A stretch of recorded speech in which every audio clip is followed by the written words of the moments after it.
Então, o Deus, aqui no capítulo 42, né, aparece aí para os amigos de Jó e repreende os 3 amigos, né? E então restaura tudo o que Jó perdeu e lhe dá muito mais. Então vamos lá para o último capítulo, abrir a Bíblia aí no Jó, capítulo 42, é o último capítulo do seu livro. É bem interessante que esse capítulo 42 mostra algumas verdades a respeito de Deus, a respeito de Jó e a respeito dos seus amigos também, né? Bom, Jó ele começa dizendo assim no verso 1, ó, do capítulo 42, tá? Então respondeu Jó ao Senhor e disse: Bem sei eu que tudo podes, e nenhum dos teus pensamentos pode ser impedido. Quem é aquele, dizes tu, que sem conhecimento encobre o conselho? Por isso falei do que não entendia, coisas que para mim eram maravilhosíssimas e que eu não compreendia. Olha a conclusão que ele chega, né, o Jó, a respeito de Deus. Escuta-me, pois, e eu falarei, e eu te perguntarei, e tu ensina-me. Com o ouvido dos meus ouvidos ouvi, mas agora te veem os meus olhos. Por isso me abomino e me arrependo no pó e na cinza. A conclusão que Jó chega a respeito de Deus é que, de fato, Deus ele é soberano, ele está acima da capacidade de Jó compreendê-lo, né, de entender todos os caminhos que Deus toma na sua vida, e, portanto, ele diz: eu não tenho condição, não tenho capacidade de entender que para mim essas coisas são maravilhosíssimas, são coisas que estão acima da minha capacidade. No verso 7 e 8, aí Deus falou com Jó, e aí Deus agora vai chamar os amigos de Jó, repreendendo eles, dizendo: Sucedeu, pois, que acabando o Senhor de dizer a Jó aquelas palavras, o Senhor disse a Elifaz, o temanita: A minha ira se acendeu contra ti e contra os teus 2 amigos, porque não disseste de mim o que era reto, como meu servo Jó. Tomai, pois, 7 bezerros, 7 carneiros, né, para oferecer um sacrifício a Deus lá, como sinal de arrependimento e tudo mais, né?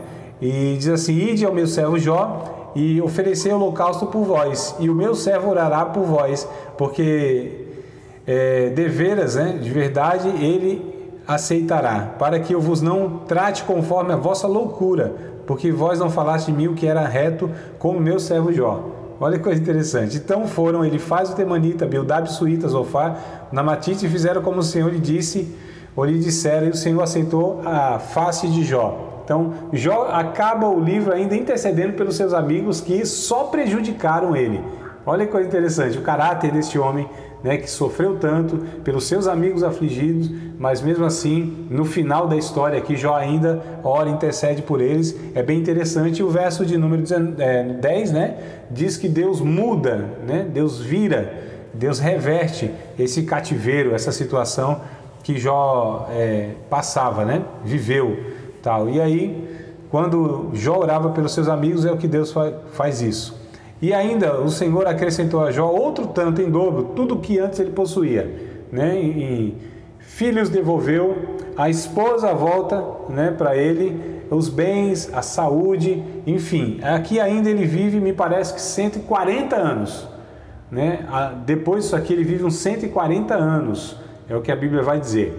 Ou seja, foi um processo na vida de Jó que aparentemente acabou com a sua vida. Ele de fato pensou que ali não tinha mais jeito para nada, a situação que ele se encontrava humanamente de fato era irrecuperável, mas foi Deus que reverteu toda aquela situação. Então esse Deus que permitiu que Jó passasse tudo que ele passou, esse Deus que sustentou Jó, embora Jó pensou que estava sozinho e que Deus nem mais ouvia suas orações e que tinha abandonado ele, até mesmo como seus amigos disseram, né? Mas esse Deus sempre cuidou de Jó em todo esse processo, e na nossa vida não é diferente.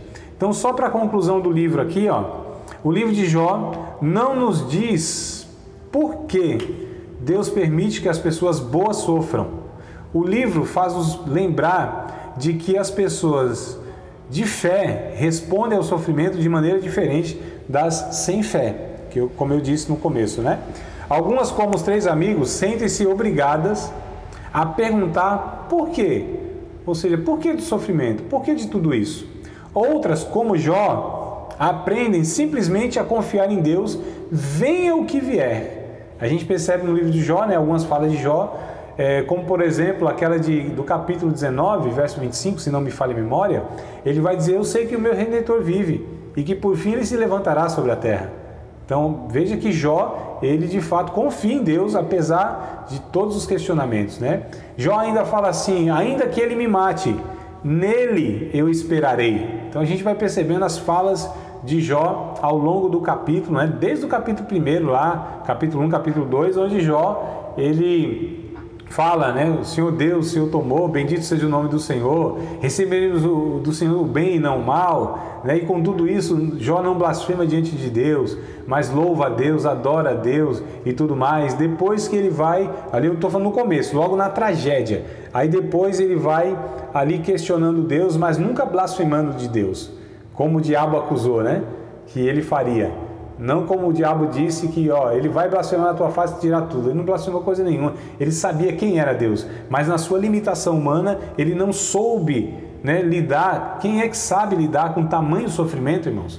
Quem é que sabe lidar com o luto, né? Uma enfermidade crônica que castiga, onde as dores são ininterruptas. Quem é que sabe lidar com as tragédias? Nós não sabemos lidar e nem temos explicação. E nem devemos buscar explicações, porque isso só vai agravar a nossa situação, né, com o indivíduo. E nem nós, vendo as outras pessoas, também devemos buscar explicação ou questioná-la. Então o que eu aprendo aqui nesse livro, né, em relação a mim quando eu sofro, que embora eu não entenda os sofrimentos da minha vida, Deus é soberano.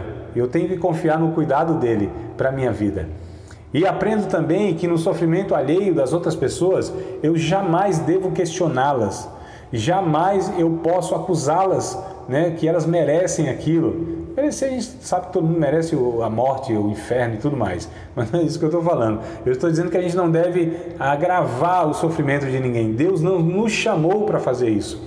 Nessa situação só temos uma possibilidade correta, de nos juntar com a pessoa que está sofrendo e sofrer com ela. Isso chama-se compaixão. Sofrer com. Prestar o ombro amigo, irmãos. Chorar junto, orar pela pessoa, oferecer o companheirismo. É isso que a gente deve fazer. A única postura correta do servo de Deus diante do sofrimento de outras pessoas é oferecer, na verdade, aquilo que o Espírito Santo faz na nossa vida, o consolo, né? Ele é o consolador. Ele é o Paracletos, ele é aquele que foi posto ao lado de outrem para ajudar. Esse é o sentido e a palavra que o Novo Testamento usa para o Espírito Santo. Aquele que veio para consolar, aquele que consolou Jesus no sofrimento na cruz do Calvário. Nós somos como Simão, o Cirineu, não é? O Cirineu, acho que é Simão o nome dele, me fugiu da mente. Aquele que ajuda Jesus a carregar a cruz, quando Jesus não conseguiu, fisicamente muito debilitado, e a cruz pesou demais e caiu. Pegaram aquele homem e aquele homem ajudou Jesus a carregar a cruz. Ele é um símbolo do Espírito Santo. E nós devemos ser como um Espírito Santo para aqueles que sofrem. Nós devemos ser como Simão Cirineu para aqueles que não estão conseguindo levar a cruz e tombam no meio do caminho. Jamais a gente deve ser aqueles que agravam o sofrimento das pessoas por palavras mal faladas, malditas, né? Por palavras que não trazem benefício na vida de ninguém. Então, nesse momento, irmãos, a gente tem que ter a postura que os amigos de Jó tiveram nos 7 primeiros dias, calados, ao lado de Jó, se condoendo dele. Aquela foi a postura correta, né? Está ali, viram a situação dele, choraram com ele 7 dias, 7 noites, orando, sofrendo com ele. Quando for inventar de abrir a boca, só desgraçaram mais a vida de Jó. Então isso que a gente aprende aqui. E a carta de Tiago, né? Já para fechar aqui o ensino do livro de Jó, a carta de Tiago, lá no capítulo 5, versículos de número 10 e 11, gostaria de ler com vocês para a gente fechar aqui o estudo e o livro de Jó, e aí na próxima aula a gente retoma o livro de Jó em outras perspectivas. Mas Tiago, capítulo de número 5, versículos de número 10 e o versículo de número 11, olha o que Tiago ele vai ensinar para a gente nesse texto aqui a respeito do sofrimento, né? Então, capítulo 5 de Tiago, versículo número 10 e o 11. Ele vai dizer, aliás, eu vou ler desde o 7, tá? Desde o verso 7 até o 11, eu acho que fica mais completo. Então diz assim: sede, pois, irmãos, pacientes, até a vinda do Senhor. Eis que o lavrador espera o precioso fruto da terra, aguardando com paciência, até que receba a chuva temporã e serôdia. Sede vós também pacientes, fortalecei-vos o vosso coração, porque já a vinda do Senhor está próxima. Irmãos, não vos queixeis uns contra os outros, para que não sejais condenados. Eis que o juiz está à porta. Meus irmãos, tomai por exemplo de aflição a paciência os profetas que falaram em nome do Senhor.